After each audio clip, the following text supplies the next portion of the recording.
Discord, ok. Ainda bem que você me lembrou, Doni, obrigado, porque eu já tinha esquecido de gravar. Deixa eu compartilhar minha tela aqui. Share screen. História dos avivamentos. Ok. Vocês estão enxergando? Estão enxergando bem? Eu tô, Pri. Estou. Tá, maravilha. Então, aqui nós temos uma introdução a essa matéria, né? Como eu disse para vocês, é um assunto muito atual. Na realidade, a Bíblia toda ela é atual, ela se aplicou para a época antiga, se aplica para agora, e ela também fala do nosso futuro. Então, tudo que há na palavra de Deus é relevante, né? Desde o Antigo Testamento até o Velho Testamento. Quem já assistiu a minha aula sabe que eu sempre insisto nesse ponto de que a Bíblia, toda a palavra de Deus, né? Antigo e Novo Testamento são relevantes para a nossa vida diária, para a nossa comunhão com Deus. Então, a gente vê aqui que este curso, né? No caso, este módulo, tem o objetivo de trazer luz sobre esse importante tema da teologia bíblica, que é o avivamento espiritual. Então, vamos definir o assunto, salientando seu real significado e sua importância para a Igreja do Senhor Jesus Cristo. O avivamento tem sido visto apenas do ponto de vista histórico, fatos ocorridos no passado. Os movimentos encontrados na igreja contemporânea buscam apenas atender o desejo da alma que se alimenta do que é natural e transitório. O que ele está querendo dizer aqui nessa introdução? Ele está querendo dizer que, e nós vamos ver isso, né? Que o avivamento é muito mais do que emoções, você despertar emoções nas pessoas. O avivamento é algo muito mais profundo. E esse avivamento vai necessariamente e obrigatoriamente trazer transformação na vida daquele no qual o coração é tocado pelo Espírito Santo para esse avivamento. Aí ele continua aqui. Os nossos púlpitos estão comprometidos com as mensagens que se concentram nas necessidades do ministério. Os pregadores nos passam esta mensagem: convém que eu cresça e ele diminua. Temos visto as indulgências sendo oferecidas por estes pregadores que usam os canais de comunicação em massa, os apelos que fazem oferecendo bênçãos, caso a pessoa contribua com determinada quantia.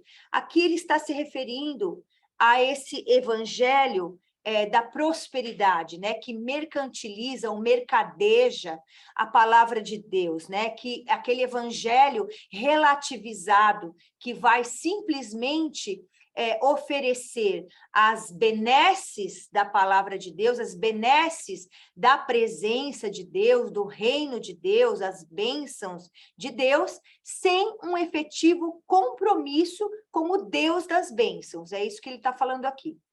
Aí ele menciona aqui, a música na igreja, em sua grande maioria, deixou de ser sacra para dar lugares a grandes eventos lucrativos. Enquanto a igreja se distrai como natural, a frieza espiritual se fortalece e o sobrenatural não acontece. Uma igreja fria está mais próxima do mundo do que de Deus, não valoriza a oração, não valoriza as doutrinas bíblicas, não tem amor pelo próximo, não tem santidade, valoriza mais os defeitos e erros das pessoas do que as virtudes. Então, aqui nós vemos assim poderíamos falar assim, um resumão, né? Um resumão, uma síntese do que é a realidade da igreja hoje. Quando a gente fala da igreja, nós estamos falando de uma forma geral, né? Da igreja, inclusive, mundial. E nós vemos aqui... Oi, quem está falando? Desculpa, é a Ana. Oi, Ana. Igreja, quando fala que deixou de ser igreja sagra, é de ser sagrada, é isso? Está errado aqui, é sacra. Ah, sacra. A palavra está digitada, é um erro de digitação. É sacra, mas no sentido de sagrado, no sentido de permitir que o profano entre dentro da igreja, tá? Então, aqui nós vemos que a música, Não sei quem de vocês teve aula comigo da adoração, né, de louvor e adoração, mas a gente mencionou um pouco sobre isso, com relação à música ser um potente instrumento de Satanás, né? Sim, gente, é isso mesmo que eu falei. Um instrumento, uma ferramenta que Satanás tem usado para entrar dentro da igreja com todo tipo de relativização, onde o homem deixa de, aliás, Deus, Jesus Cristo, a pessoa de Cristo, deixa de ser o centro do louvor e adoração e passa a ser um culto que nós dizemos assim, um culto para agradar o ego do homem. É o que se fala na linguagem teológica, assim, o culto deixa de ser cristocêntrico para ser antropocêntrico, antropo de homem, tá? Então, tira o foco da pessoa de Deus para colocar o foco no homem e nas necessidades do homem. Então, passa a ser um culto muito voltado para o emocional.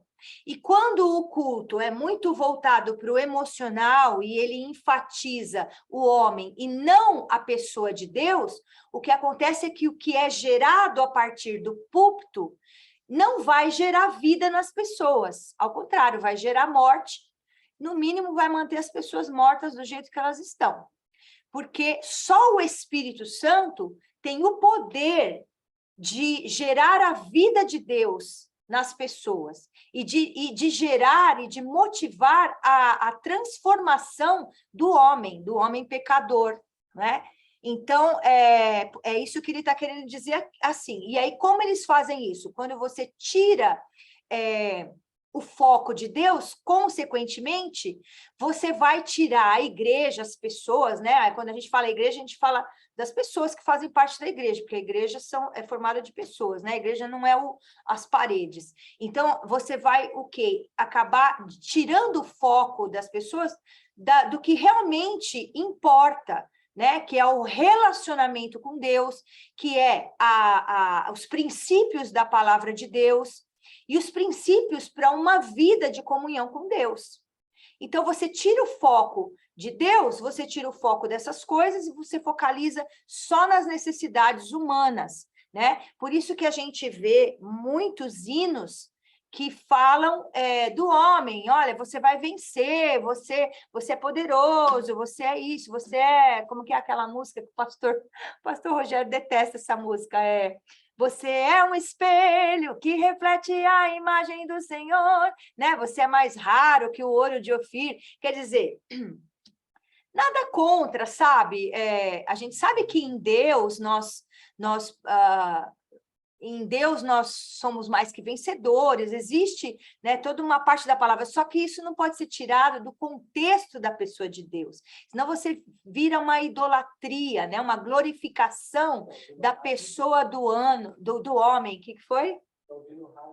Para ouvir no rádio é bom, o Fernando falou, né? Então, é claro que algumas músicas, como eu já falei, têm o seu papel, né? Dentro do culto, mas não na hora do louvor, porque culto, gente, culto significa serviço. Até em inglês é muito bom, porque em inglês fala worship service, né? Quando você vai para a igreja, eu vou para o worship service. Então, eu vou o quê? Eu vou para ser um serviço de adoração, um serviço que eu ofereço ao Criador, a criatura adorando ao Criador.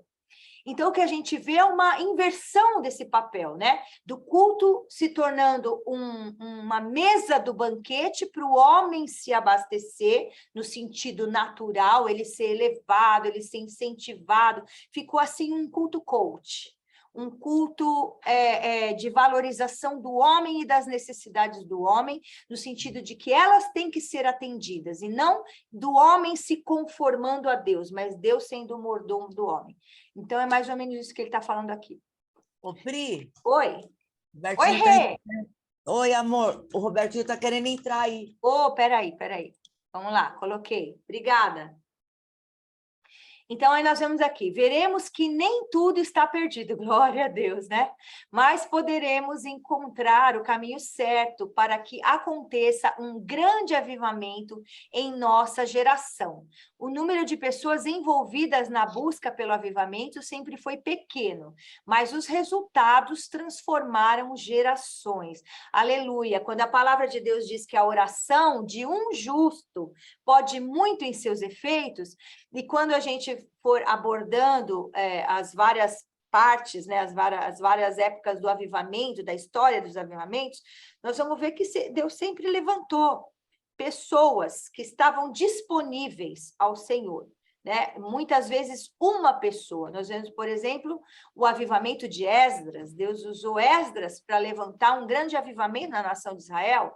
Nós vemos o avivamento de Neemias. Nós temos o avivamento muito famoso, muito conhecido da Rua Azusa. Deus levantou um homem. Então, o Senhor tem os seus que ele vai destacar naquele tempo, naquela época, vamos dizer assim, as suas Esther, né? Que ele vai levantar para fazer algo, para influenciar a sociedade da sua época, né? Então, é isso que ele está dizendo aqui. A mensagem da oração de Abacuque está sempre atual e digna de ser ressaltada. Sem oração, não há avivamento. Esse trecho está ali em Abacuque 3, verso 2, que diz assim: ouvi, Senhor, a tua palavra e temi. Aviva, ó Senhor, a tua obra no meio dos anos, e no meio dos anos faze-a conhecida.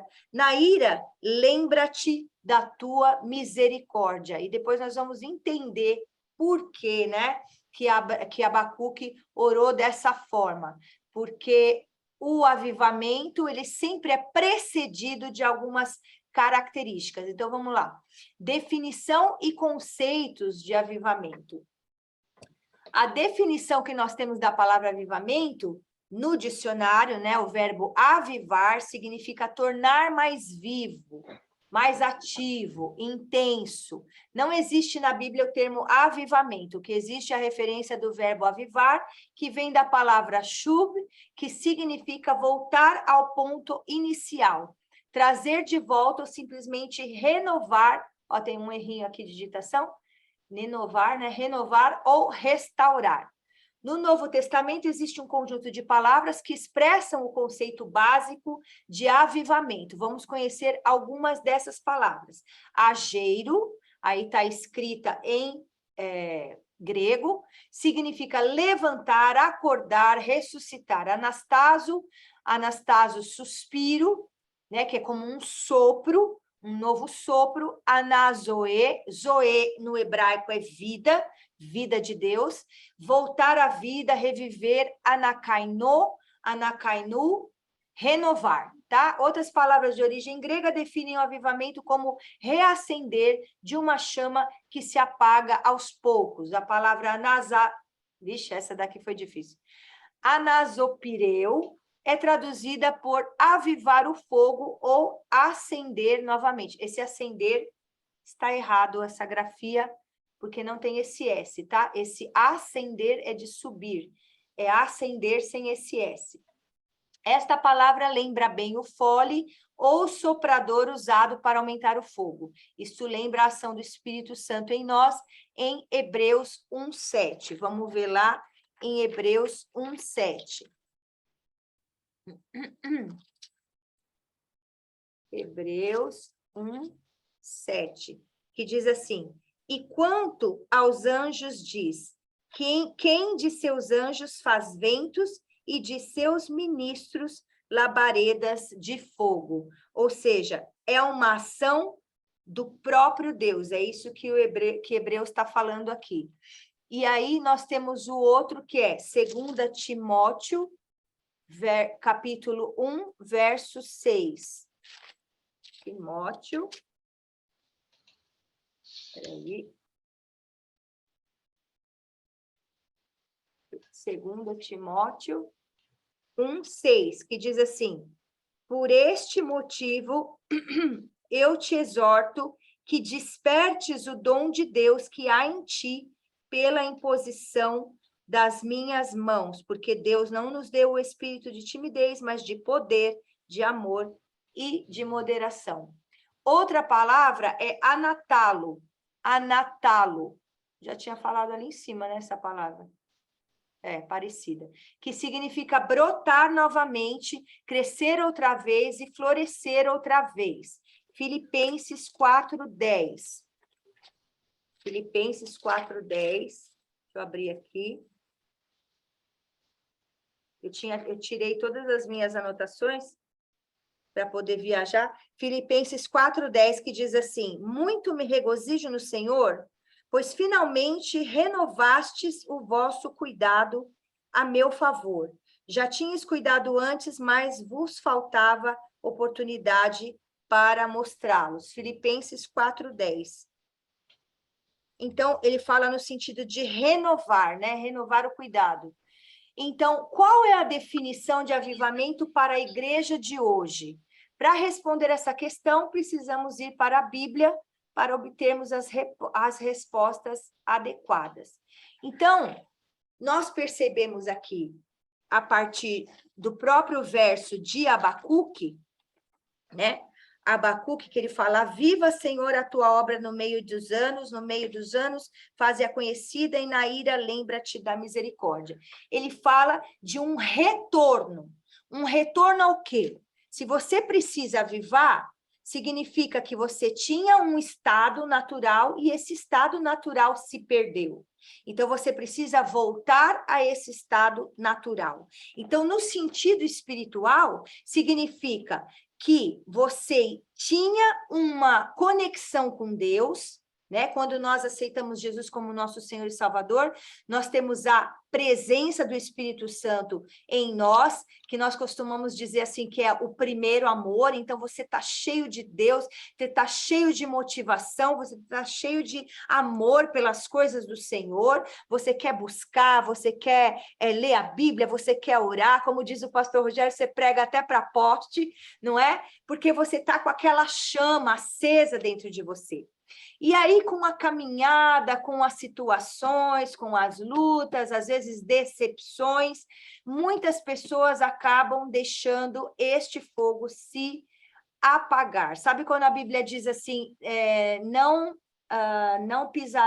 apagarás o pavio que fumega e nem pisarás na cana quebrada. Ou seja, o Senhor sabe, né, que existe essas situações na vida do ser humano, que o ser humano pode ir perdendo o seu fervor por se deixar influenciar pelas coisas deste mundo, por se deixar influenciar por circunstâncias, por lutas, por adversidades, e muito disso acontece porque o que acontece principalmente na nossa igreja contemporânea? As pessoas não valorizam a leitura da palavra de Deus. As pessoas não valorizam o conhecimento da palavra de Deus. E por elas ignorarem o que a palavra de Deus diz a respeito das coisas que se aplicam no nosso dia a dia, elas acabam se deixando levar, se deixando influenciar pelas circunstâncias que acontecem com elas, coisas que elas sofrem, coisas que elas veem. Por exemplo, a pessoa, vamos supor que a pessoa não leu a palavra a respeito de perdão. Então, ela não perdoa alguém que fez algo para ela. E aí, ela não conhece o que a palavra diz a esse respeito, de que Jesus nos ensina para nós perdoarmos, de que Jesus, por exemplo, nos ensina para amarmos, não aqueles que nos amam, mas amarmos os nossos inimigos. Isso está ali no Sermão da Montanha, em Mateus. Jesus vai falar assim: ame os seus inimigos, porque é muito fácil, até para aquele que é mau, amar aquele que o ama, né? Mas o grande desafio que Jesus propõe ali no Sermão da Montanha é nós amarmos aqueles que nos odeiam.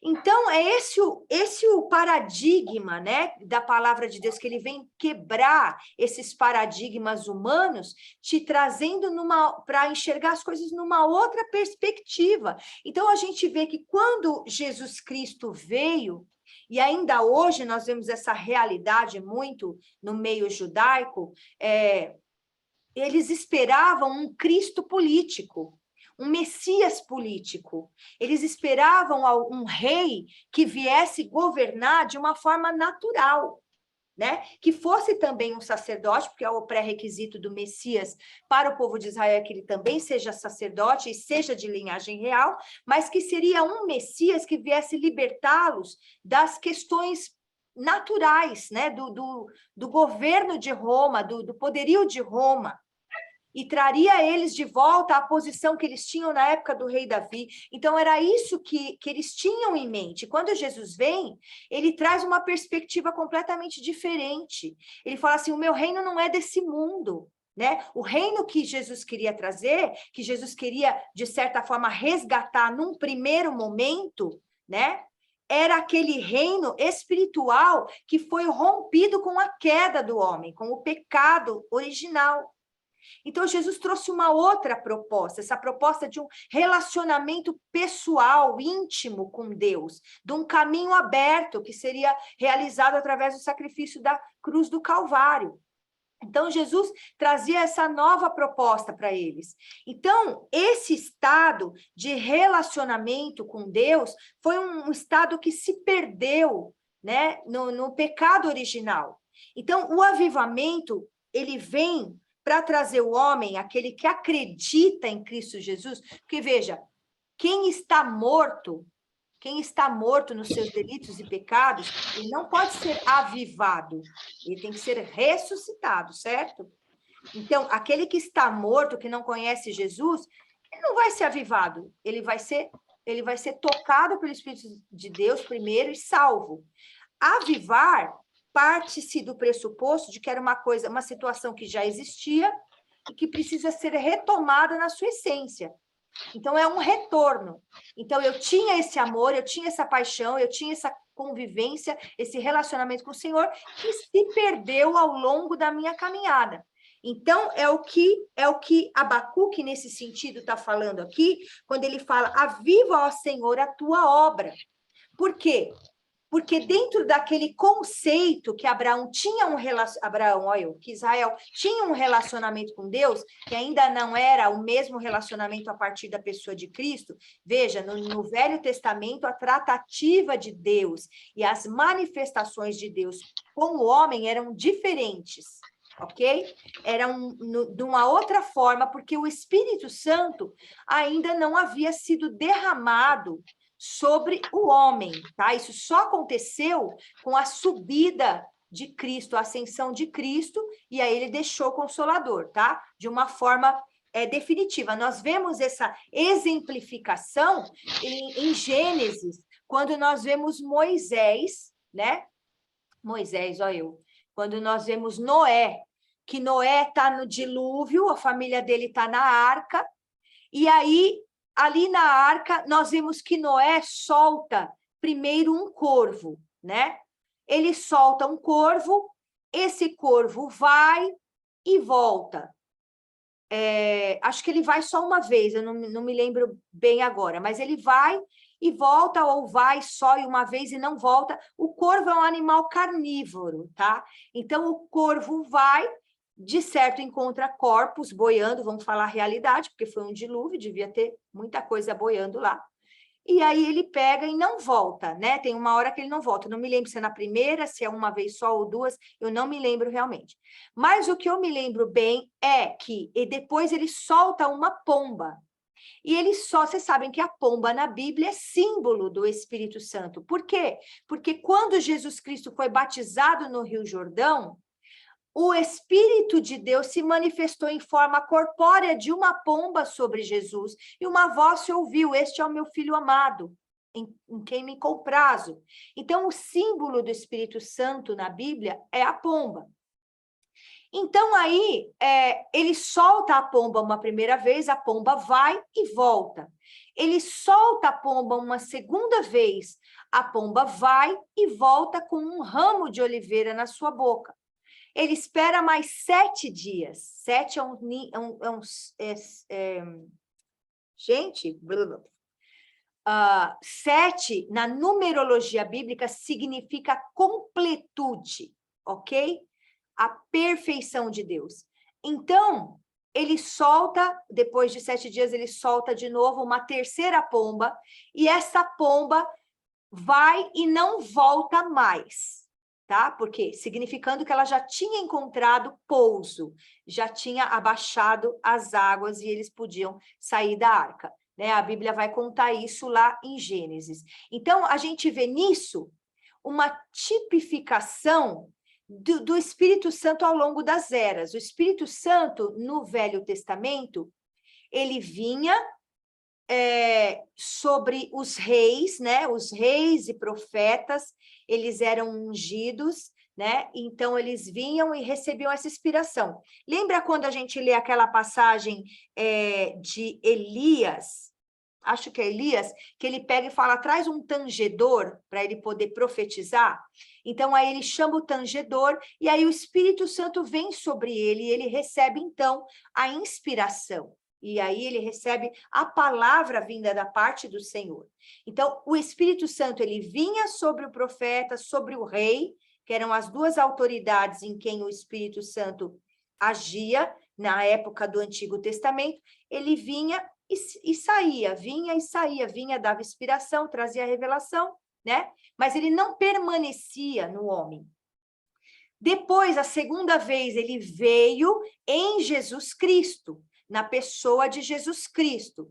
E pela terceira vez, ele veio e pousou. Aonde? No homem. Ele habitou dentro do homem. Não é lindo isso?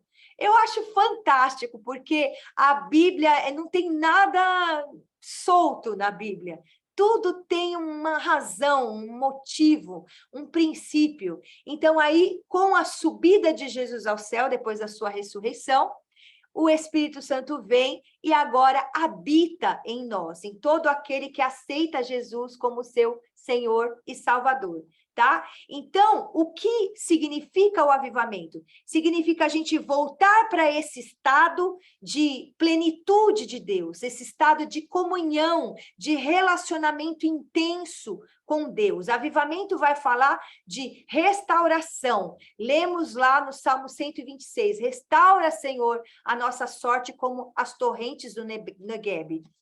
Eu estava falando do Abacuque e acabei pulando isso aqui, porque o povo tinha esse relacionamento com o Senhor de uma forma diferente do que nós temos hoje. Então, peraí, deixa eu aceitar alguém aqui. E aí, o que acontecia é que o povo desviava, dava as costas para o Senhor e ia após outros deuses. Ele perdia aquele fervor espiritual de estar buscando a Deus, né? Então, eu entendo, sabe, gente, que até é muito mais sério para nós o juízo sobre nós, que vivemos nessa possibilidade de ter o Espírito Santo habitando em nós, vai ser muito mais pesado, sabe por quê? Porque nós temos o Espírito Santo e quantas vezes nós negligenciamos a presença do Espírito Santo que habita em nós. A palavra de Deus vai dizer lá no Novo Testamento, né? O apóstolo Paulo vai falar que nosso corpo é o templo do Espírito Santo. Então, agora, o Espírito Santo de Deus habita em nós, que não é um templo feito por mãos humanas, porque nós somos uma obra divina, né? O salmista vai falar como maravilhosamente nós somos tecidos, obra de Deus. Nós somos, o ser humano ser gerado dentro do ventre da mulher é uma obra divina, não há ninguém que possa fazer isso, é só Deus que pode fazer. Então, nós somos um templo no qual o Espírito Santo habita. E tantas vezes nós negligenciamos, né, profanamos até o Espírito Santo de Deus, a presença, esse templo, de diversas formas, quando permitimos que o pecado seja uma constante na nossa vida, quando enchemos o nosso templo com coisas que não agradam a Deus. Tudo isso é um tipo de profanação, quando não guardamos os nossos olhos, não guardamos a nossa mão, a nossa boca, nossos pensamentos, enchendo com coisas que desagradam. Por exemplo, se eu sou um crente em Cristo, e eu, por exemplo, pratico a prostituição, ou como é o nome daquilo? pornografia, por exemplo, eu estou profanando o templo de Deus, porque o Espírito Santo de Deus habita em mim. Então, às vezes, a gente pensa, né, quando a gente fala de profanação, idolatria, a gente pensa dessas coisas assim, você pensa só nos católicos, né? Pensa só nos católicos, pensa só no povo do mundo que adora falsos deuses, mas, na realidade, é que nós, sendo cristãos, sem nos apercebermos, podemos estar, sim, idolatrando homens, idolatrando coisas, idolatrando bens materiais, idolatrando o nosso celular, idolatrando, enfim, tudo aquilo que se interpõe no nosso relacionamento com Deus é uma forma de idolatria, porque não priorizamos a Deus, né? Então, o avivamento fala de voltar a esse amor, a esse primeiro amor na presença do Senhor. Deixa eu ver o que está falando no chat aqui. Paz do Senhor, Cris, paz, Deus abençoe. Achei que era uma pergunta também. Então, o avivamento fala dessa restauração, né? Davi, para falar sobre a restauração esperada em Deus, usa a imagem do Negueb em sua oração. O Negueb era uma região, né? Uma região Negev, a gente fala em português Negev, tá? Era uma região muito seca, árida, um grande deserto ao sul de Israel. Nem está correto falar isso aqui, Palestina, né? Palestina é uma coisa meio política, né? Porque, na realidade, ali não é Palestina, né? Não é o nome correto. Depois a gente pode até ver por que se chamou agora esse nome, mas, na realidade, ela tem um outro nome. Mas esse deserto, durante os meses de outubro a abril, que são as estações de chuva, recebe chuvas fortes de regiões distantes. Sabe quando a Bíblia fala sobre chuva temporã, chuva serôdia?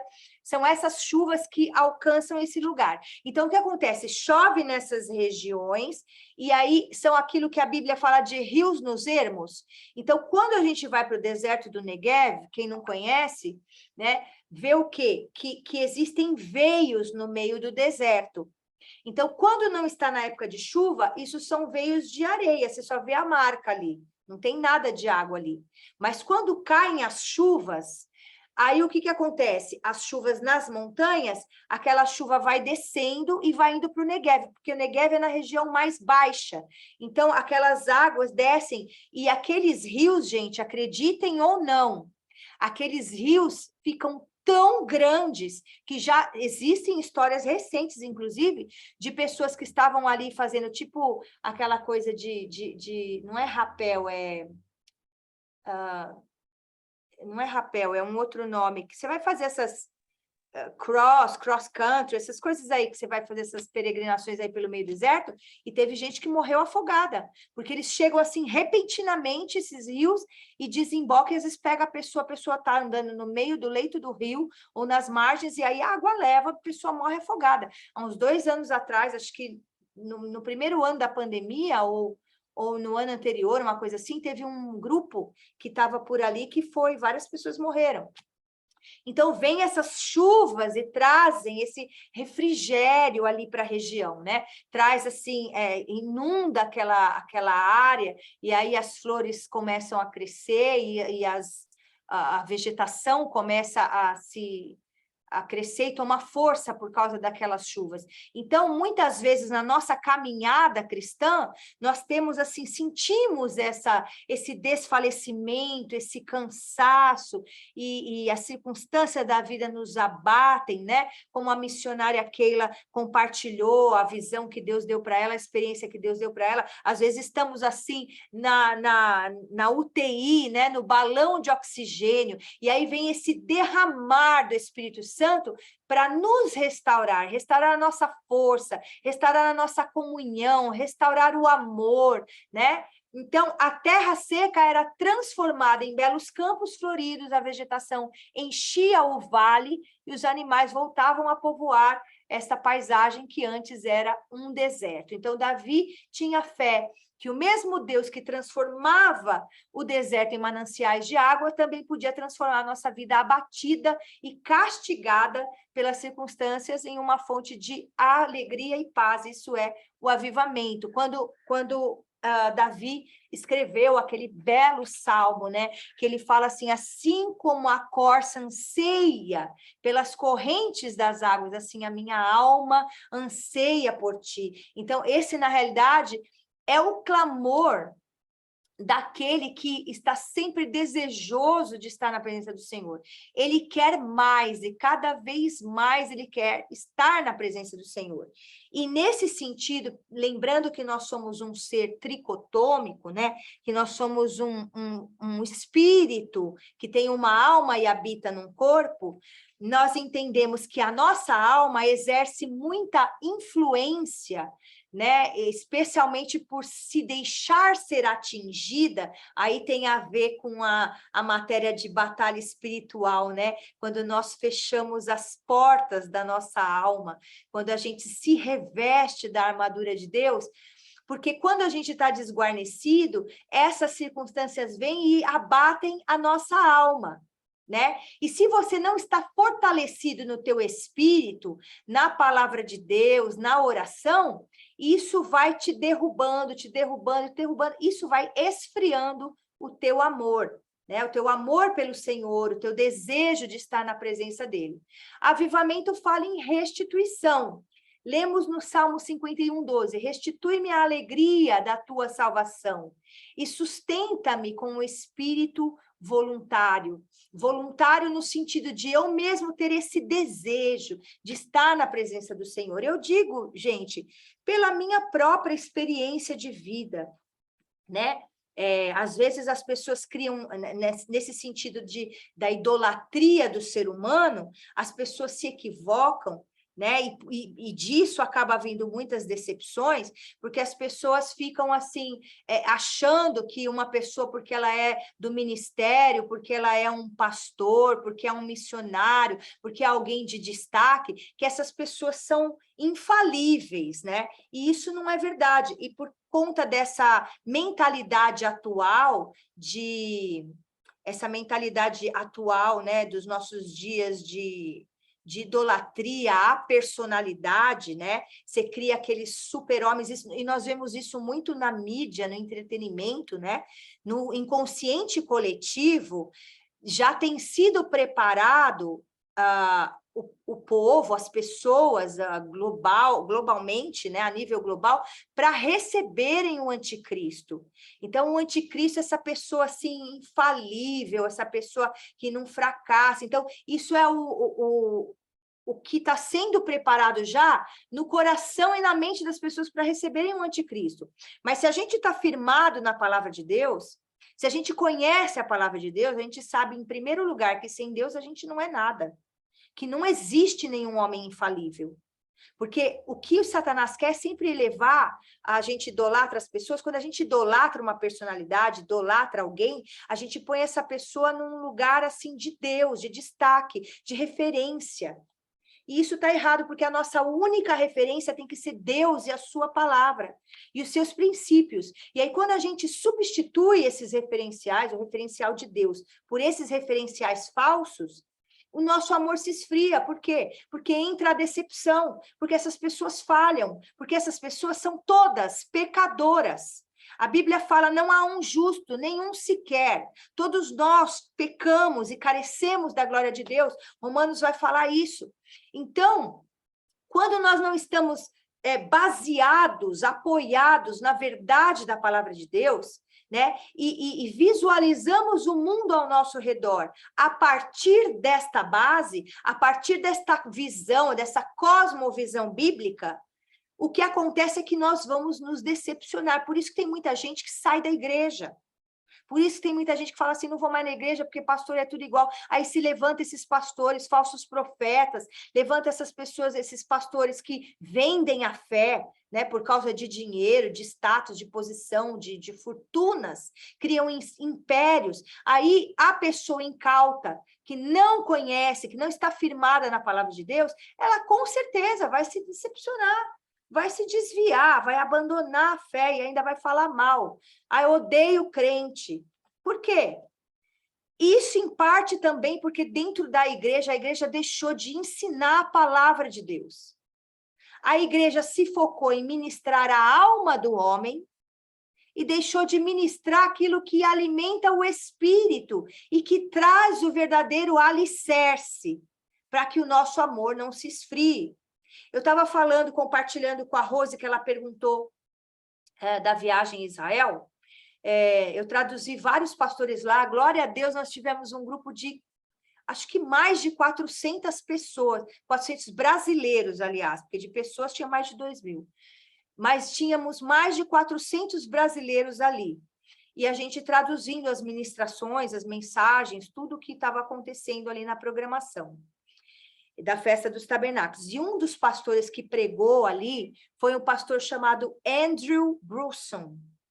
Ele é um pastor americano que era missionário, né? Um pastor missionário ali na Turquia. E ele ficou 2 anos preso na prisão turca, acusado de traição e de terrorismo, né? E injustamente, claro, e ele foi acusado, e ele ficou 2 anos preso numa solitária. Então, gente, ele conta o testemunho dele. Ele falou que teve um momento que ele não conseguia mais ouvir a voz de Deus. Ele não conseguia. É até surreal, né? A gente imaginar o que é você ficar preso dentro de uma solitária.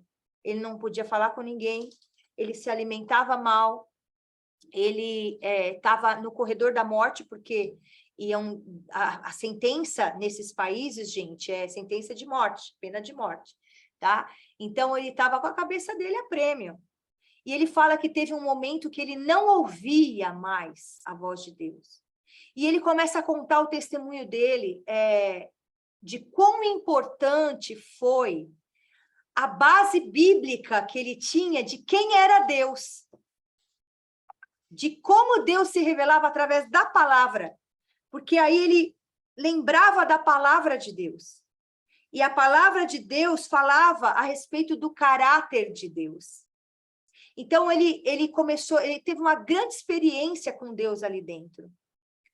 E aí, muito do que a gente vê, gente, das pessoas que se perdem do evangelho, das pessoas que se desviam, das pessoas que o amor, a alegria do Espírito Santo são sucumbidas pelas circunstâncias, isso, em parte, é porque não conhecem a palavra de Deus e, consequentemente, o caráter de Deus que se revela através da sua palavra. E aí a pessoa vai atrás de qualquer vento de doutrina, a pessoa se desanima, a pessoa se decepciona, porque quando você tem um bom alicerce, um bom fundamento, a palavra vai vir. A palavra vai vir. Você vai se agarrar na palavra, porque é a verdade que liberta. Então, o avivamento, ele vai falar também de renovo, né?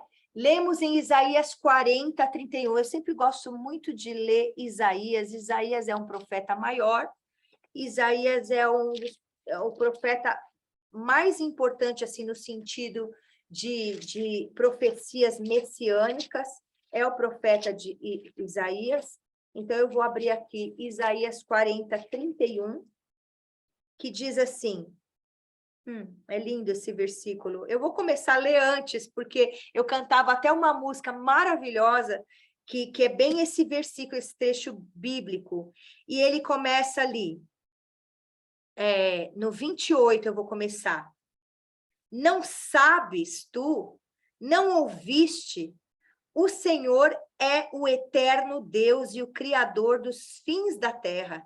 Ele não se cansa nem se fatiga, e não há quem esquadrinhe o seu entendimento. Dá força ao cansado e multiplica o poder ao que não tem nenhum vigor. Até os jovens se cansam e se fatigam, e os jovens de exaustos tropeçam e caem, mas os que esperam no Senhor renovarão as suas forças. E aí ele descreve: subirão com asas como águias, correrão e não se cansarão, caminharão e não se fatigarão. Aleluia, é lindo esse versículo, né? Maravilhoso. Então, ele traz, Isaías está trazendo, né, essa esse entendimento da pessoa e do caráter de Deus como a causa de nós permanecermos de pé, como a causa do nosso renovo.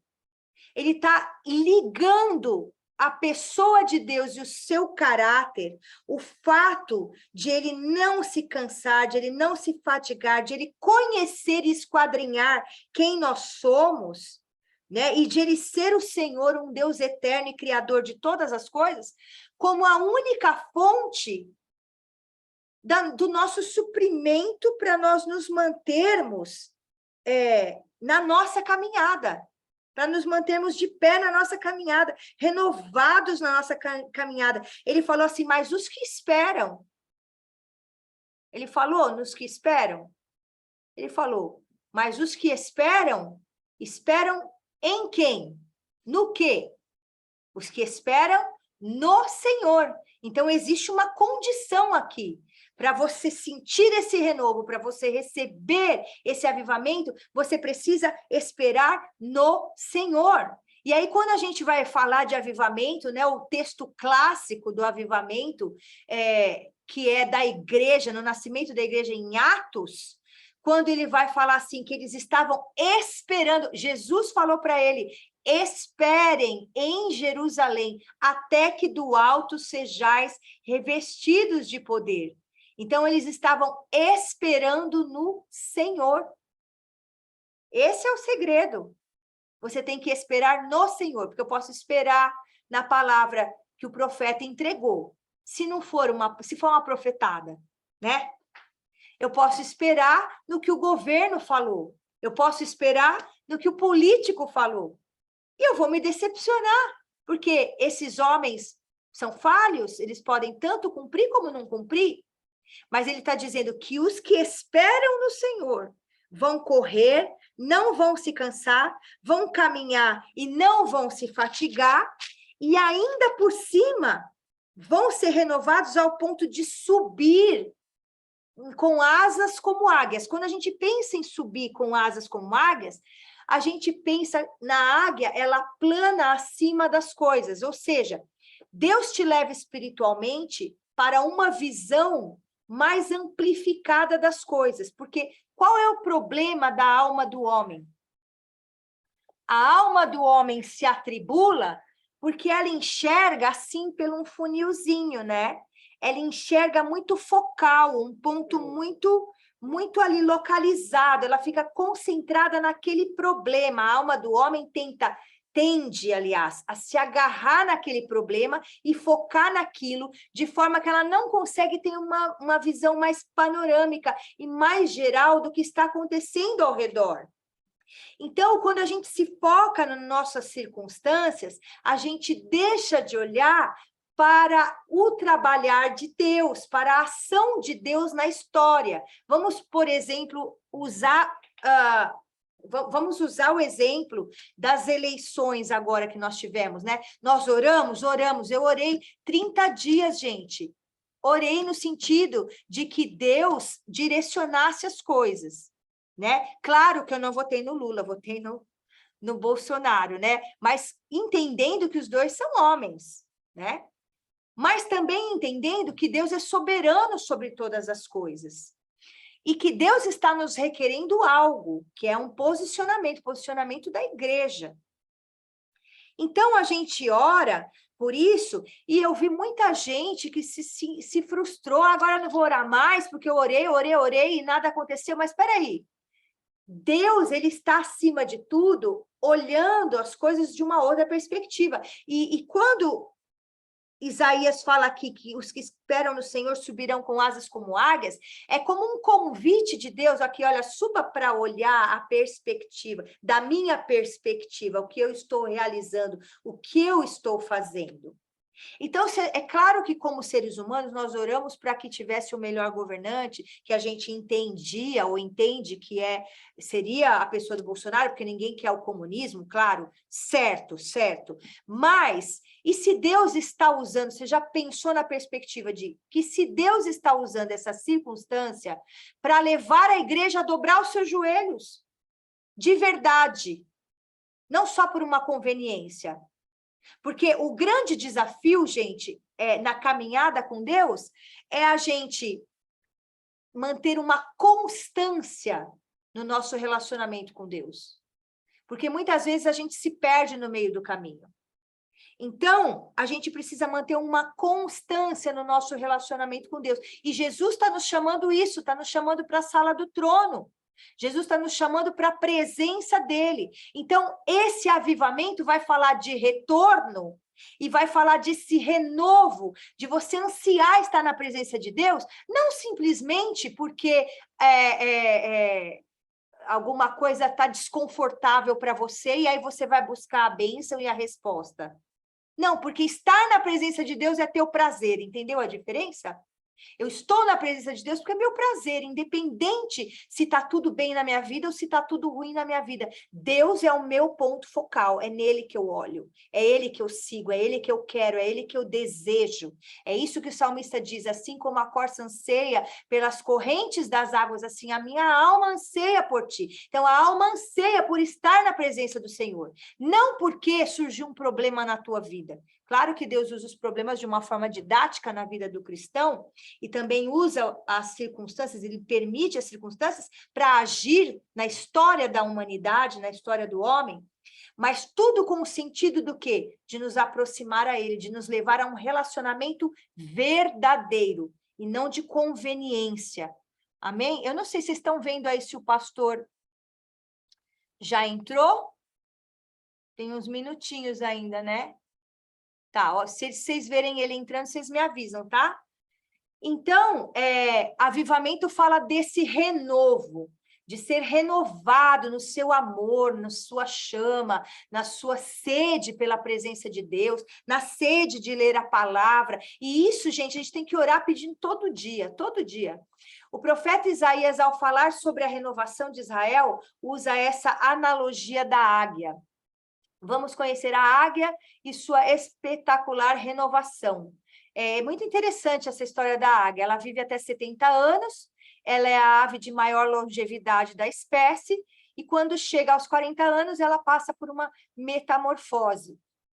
Ela sobe por um lugar alto, retirado, e ela começa a arrancar as próprias penas, ela arranca as garras, ela arranca o bico e ali ela vai esperar até que aquelas novas penas nasçam e aquele bico seja renovado, né? Para que ela ganhe uma nova força para poder caminhar novamente. Então, se faz essa analogia, eu acho muito linda essas analogias e parábolas, né? Que a gente vê na natureza, que a gente pode aprender com a natureza ao nosso redor. Aliás, a Bíblia fala, né, que os céus proclamam a glória de Deus, a natureza expressa, né, a glória de Deus. Então, a gente vê esses exemplos na natureza de que nós também, como seres humanos, não somos diferentes. Precisamos sempre fazer o pit stop ali na presença de Deus para sermos renovados. E a nossa vida também fala de estações, como Eclesiastes diz, há tempo para todas as coisas, há tempo para sorrir, para chorar, há tempo para viver, para morrer, nascer, morrer, há tempo para casar e dar-se em casamento. Então, é o ciclo da vida do homem, existem esses ciclos, e existem ciclos que são os nossos invernos, né? Onde vamos precisar nos retirar, onde vamos precisar nos reabastecer, não é? E isso não é o fim, porque aí chega a primavera e novos brotos saem, né? Então, essa é a renovação na presença do Senhor.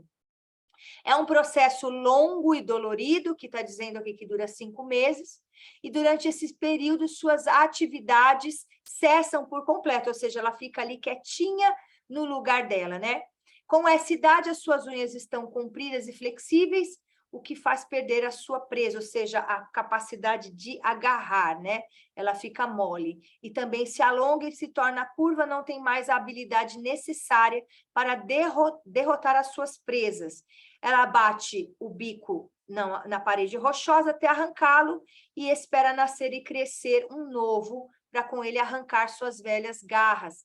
Assim que isso começa a acontecer, ela dá início ao processo, de arrancar as velhas, grossas e pesadas penas que não permitem mais ter a mesma habilidade em seus voos. Suas asas estão direcionadas ao peito, atrofiadas. Passado todo esse tempo, o dolorido processo, a águia está renovada e dá o mergulho da renovação para viver mais 30 anos. Lindo, né? Lindo isso. Então, esse é o processo. E isso não é diferente na vida do ser humano, porque nós precisamos sempre de uma busca diária e constante por santificação, sem a qual ninguém verá a Deus. Na nossa caminhada, ninguém está vendo o pastor aí, né? Porque eu não consigo enxergar ele aqui, porque eu estou com a exposta aqui. Então, na nossa caminhada, por conta das adversidades, das situações, a gente desanima, aí se você orava todo dia, agora você ora um dia sim, um dia não, aí vem uma luta muito pesada, você desanima mesmo, e aí você pega e já não ora nenhum dia, é só gemido, como diz aquele hino, né? Tá sofrendo, como que é?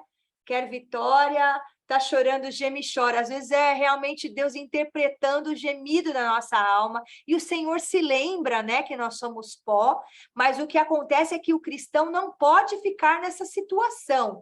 Essa situação, né, tem que ser muito passageira na vida do Filho de Deus. Nós nos abatemos, mas não podemos permanecer abatidos. É isso que Paulo vai falar quando ele diz de que nada poderá nos separar do amor de Deus. Ele fala, somos afligidos, mas não destruídos, né? Nós sofremos as afrontas, sentimos o processo, mas não somos destruídos, ao contrário, nós buscamos a força no Senhor para sermos renovados. Então, nesse processo, é uma busca constante para santificação, porque acontece que no distanciamento, no esfriamento do nosso amor, do nosso relacionamento com Deus, nós passamos a ficarmos mais...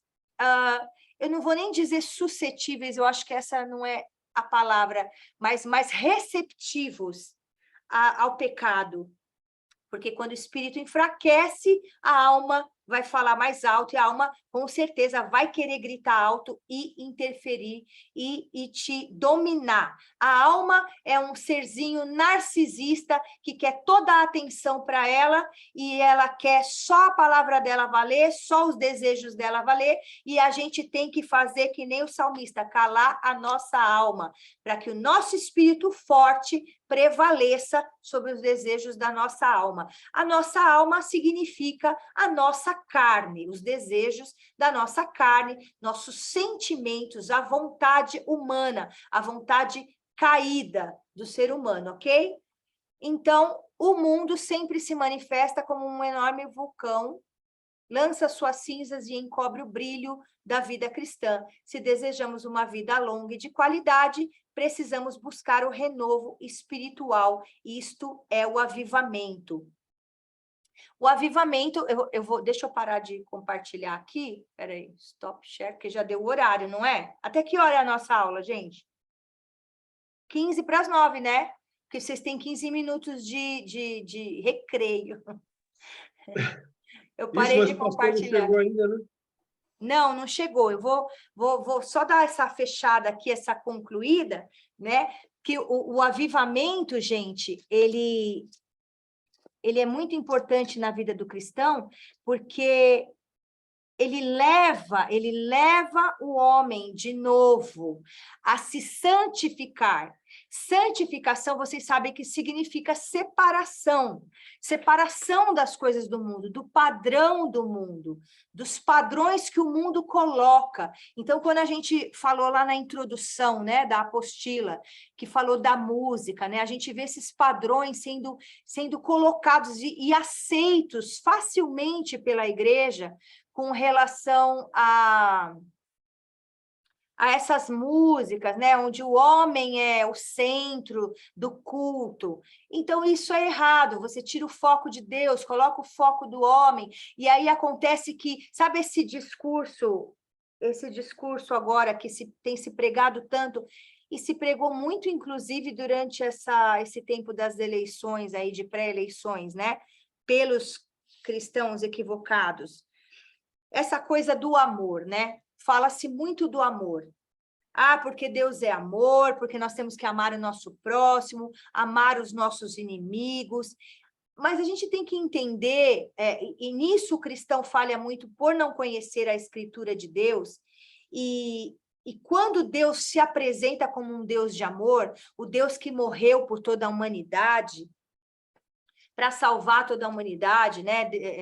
João 3,16, porque Deus amou o mundo de tal maneira que deu seu único filho para todo aquele que o receber não pereça, mas tenha a vida eterna. Então, Deus amou a humanidade. E aí as pessoas usam isso, né? Para falar assim, não, mas a gente não pode julgar, e aí qualquer coisa que você fale contra um proceder diferente do que é o princípio da palavra de Deus, as pessoas falam assim, ah, você está julgando, não pode julgar, né? Então, é uma linha muito delicada, muito perigosa, porque quando nós entendemos de fato o amor de Deus, e aí nós não podemos dissociar o Antigo Testamento, porque tem muita gente que não gosta do Antigo Testamento, porque mostra aquele Deus assim que mata, né? Aquele Deus que botava as pessoas para fora do arraial. Então, a gente tem que entender que o princípio de Deus, de quem Deus é, e a forma como ele encara o pecado não mudou. Deus enviou Jesus como um acesso livre agora a Deus. Mas isso não significa que Deus está negociando a sua santidade, que Deus modificou os seus princípios, que Deus relativizou as suas exigências com relação a uma vida de comunhão com Ele. Isso não mudou, certo? Então, a gente tem que entender isso, que Deus não negocia os seus princípios, Deus é um ser santo. Então, embora ele seja um Deus de amor, que hoje nós temos essa facilidade, vamos dizer assim, esse livre acesso através do caminho que foi aberto por Jesus, ele não negociou a sua santidade, ele não deixou de ser o Deus que ele é. Na realidade, Jesus, quando Deus mandou Jesus veio para nos livrar da ira de Deus. Jesus se fez pecado por nós e sobre ele caiu a ira de Deus. Então, a ira que estava destinada a cair sobre cada um de nós, caiu sobre a pessoa de Jesus. Então, Jesus veio não só para nos amar, mas Deus amou o mundo, mas Deus tinha uma ira destinada, designada para o mundo. E para ele não lançar essa ira sobre o mundo, ele enviou Jesus. Mas aí ele fala, porque Deus amou o mundo de tal maneira que deu seu Filho unigênito para que todo aquele que nele crê. Então, existe uma condição. Para você se livrar da ira de Deus, ela está acessível para todo o mundo. Mas só aquele que o aceitou, aquele que o recebeu, aquele que creu, é o que vai ser livre da ira. Por isso que Paulo fala, né? Nos transportou do reino das trevas para o reino do Filho do seu amor. Em outro versículo vai falar, nos transportou das trevas para a sua maravilhosa luz. Então, ele nos transferiu de reino quando nós aceitamos Jesus como nosso Senhor e Salvador, né? Recebemos Jesus, nós somos modificados do reino. Nós deixamos de ser filhos da ira para ser filhos de Deus. Então, Deus amou o mundo todo. Mas a ira dele ainda vai ser derramada. Porque senão, gente, eu rasgo o Apocalipse. Porque que Apocalipse está falando lá? Os 7 cálices da ira de Deus. Deus vai derramar o seu cálice sobre a terra. Os cálices da ira de Deus vão ser derramados sobre aqueles que recusaram a oferta de Deus através de Jesus Cristo. Então, esse amor relativizado que é pregado hoje, de que você não pode falar, na realidade eles falam que eles falam que quando você aponta alguma coisa, você está julgando, porque na realidade eles não querem que seja pregado sobre o pecado, porque o pecado, a pregação sobre o pecado é o que confronta o ser humano. A pregação que mostra a palavra de Deus que mostra, né, onde está o pecado, que nem que os sodomitas, os adúlteros, quando fala lá em Apocalipse, os mentirosos, ele está falando, esses não vão entrar no reino de Deus. Se você é um, mas quer ser transformado, Jesus te recebe. Mas você vem para o reino e você é assim, ó, mudou de reino, mudou os parâmetros. Num reino tinha essas leis, no outro reino tem essas leis. E você vai andar de acordo com o reino daquele, com as leis daquele reino que você se inseriu. Se é o reino das trevas, você anda na lei do reino das trevas. Se você anda no reino de Deus, existem as leis, os princípios do reino de Deus. Então, as pessoas querem a bênção, né? Querem toda a parte boa do amor de Deus, mas não querem se conformar aos princípios da palavra de Deus. E os princípios da palavra de Deus implica que não sou mais eu quem vivo, mas é Cristo que vive em mim. Se é Cristo que vive em mim, significa que as minhas atitudes têm que se espelhar nas atitudes de Jesus. Eu tenho que refletir as mesmas atitudes de Jesus. Então, é um perigo esse amor, né, que se prega hoje. A gente tem que tomar muito cuidado com isso. Oi? Sabe uma coisa que eu sempre... eu até comentei com alguns irmãos a respeito, você falou da eleição, eu achei engraçado, porque eu acho que o cristão, ele esquece que Deus é soberano. Eu acho que as pessoas viajam tanto na maionese que esquece que Deus é imutável. O mesmo Deus que destruiu o mundo no dilúvio é o mesmo Deus que vai condenar a humanidade inteira ao inferno se ela não aceitar Jesus. As pessoas se esquecem que nós estamos neste mundo a caminho do inferno. Aqueles que aceitaram Jesus por misericórdia vão ser salvos. Aí inventaram uma historinha aí de que, não, Deus ama a humanidade, ele quer a humanidade. Não, Deus, ele vai destruir a humanidade, gente. Ele não está brincando. Ele não deixou de ser Deus. Acho impressionante. Aí, quando o governante que as pessoas não querem assume o governo, elas se esquecem que antes do benefício de Deus sobre uma nação, ele tem a vontade soberana dele que não vai mudar. Por exemplo, Deus queria muito ajuntar Israel debaixo das suas asas e proteger, mas ele permitiu sim que a Babilônia arrebentasse com Israel, levasse todo mundo cativo, e eles ficaram 70 anos presos lá. O cristão, ele precisa entender que Deus, de forma nenhuma, vai permitir que a sua vontade soberana seja alterada em detrimento de um acontecimento. Mas por que aconteceu isso? Pelo pecado de Israel. Israel não se arrependeu. Então, há de se pensar que nós não sabemos como vai ser os desenrolares aí nos próximos dias, né? Porque a gente teve visto muita notícia aí de Forças Armadas e tudo mais, mas vamos só ponderar uma coisa aqui. Será que a igreja, de fato, se arrependeu? Se posicionou? Se posicionou? Para que Deus pudesse... Porque eu creio que a gente orando, porque senão a Bíblia não falaria para a gente orar. Então, a gente ora, se põe na brecha e Deus reverte um julgamento, né? Nós vemos, por exemplo, que Abraão clamou em favor de Ló, para que Deus não destruísse Sodoma e Gomorra. Ele vem até negociando com Deus, né?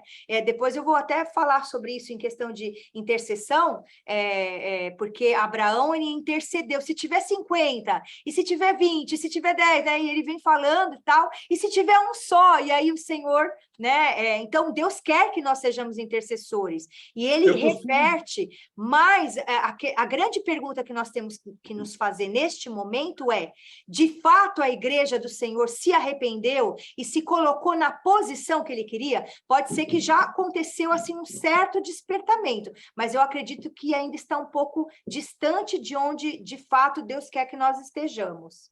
Eu costumo dizer assim, Pri, eu vejo que a igreja, de uma forma geral, ela tem duas formas de passar pela preparação do mundo para a chegada do anticristo. Porque Deus vai permitir que o anticristo governe. Ele vai tirar a igreja para que isso aconteça.